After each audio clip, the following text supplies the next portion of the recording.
When was the last time you wished upon a star?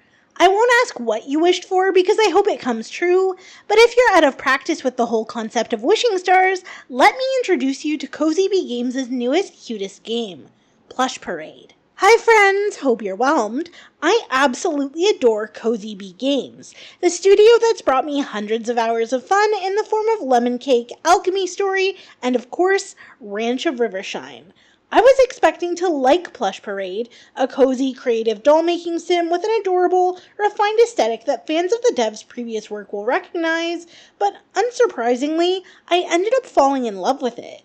No, really, I don't think anyone's surprised, and I want to be sorry for that, but hear me out.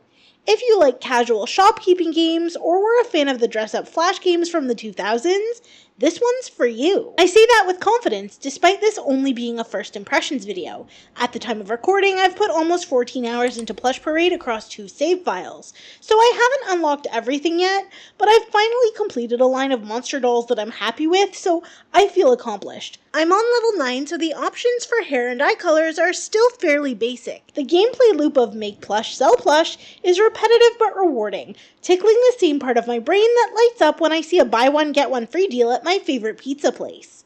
Plush Parade's premise is simple. You, a creative individual, make a wish upon a shooting star to cure your loneliness.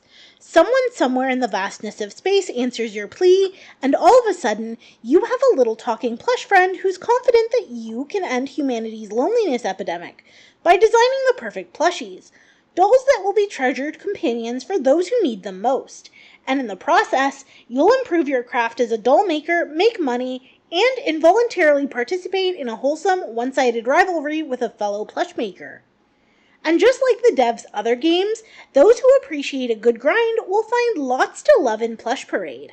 Unlike games like Craft or Potionomics, you won't be dealing with customers face-to-face, as your new plush pal hacked into your computer and set up an online shop for all your commerce needs. Nothing says lifelong friendship like casual cybercrime. If only CBS hadn't canceled Hayley Kiyoko's CSI show, we might be a little less trusting of a cute stuffed doll that hailed from outer space and immediately persuaded us to drop all our plans, commandeered our technology, and use it to facilitate the sale of doll kind worldwide. Anyway, from your desk, you can craft the perfect plushies, naming each one and adding it to a special collection before listing it on your shop for sale.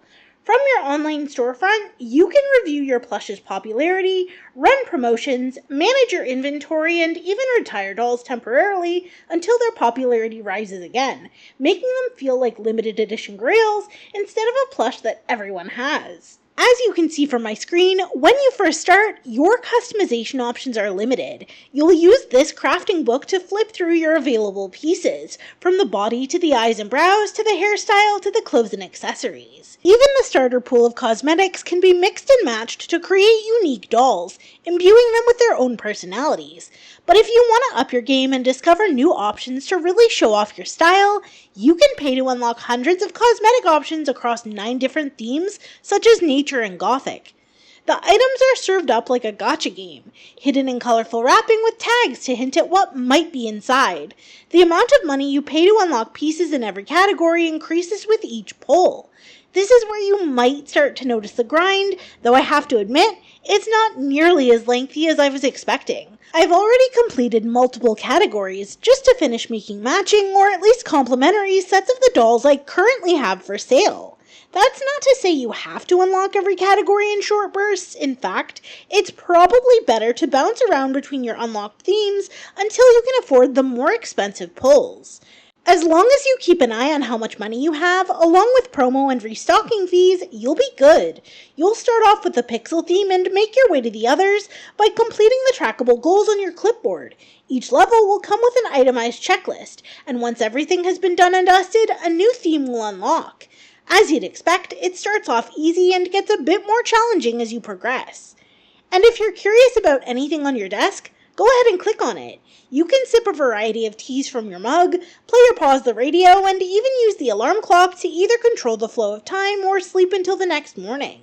The further you get into the game, the more you'll have to do each day between coordinating different promotions, keeping track of the dolls you're selling, and of course, making new ones.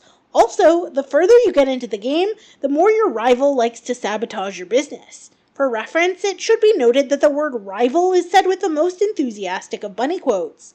Your rival behaves in increasingly cartoonish ways that just end up benefiting you, with perks like a hilarious garbage can outfit, a boost in popularity, and free restocks of your inventory. I love seeing one of my supposed arch-enemies' paper airplanes land on my desk. There are usually free, cozy shenanigans afoot, and I do love shenanigans. I'm not 100% sure the rival's storyline is playing out properly though, because sometimes when the paper plane lands on my desk, I just get dialogue from my plush friend instead. There are certain accessories that only unlock through the story, and I genuinely don't know if I'm missing anything, but across 2 save files, one of which where I'm up to level 7, I have 2 story outfits unlocked. The trash get up and also this. I have no idea when or why these veggie-themed pieces made their way into my stock, but they're here now, so I'm rolling with it. Also, sometime around the 8.9 hours mark, I stopped being able to change my plush's eye pattern, but that was patched less than an hour after being reported, so honestly, I know any other issues will get smoothed out quickly. When it comes to cozy gaming, I trust this dev more than most. All their games have been quality experiences, and Plush Parade is a shining example of how much patience, love, and skill players can expect from Cozy Bee games. Which, yeah, okay, I'm not trying to come across as sycophantic or anything, I'm just saying, in the ill-defined cozy genre, which has become littered with abandoned, glitchy games that charged a premium for early access and then never looked back, it's really nice to have a studio that keeps its promises. At this point, Cozy Bee Games could release a game where you watch paint dry, cozily of course, and I'd buy it on release day. Obviously, I recommend this, especially if you want a literal doll maker with a soft, cartoony vibe. On the other hand, if you're craving a complex gameplay loop or a more involved story, maybe wishlist this one for now.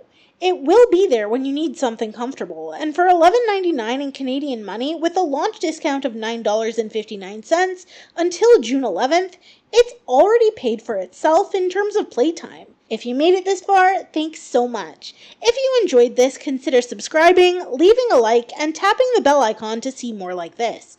I hope you're feeling inspired today, and I'll see you next time!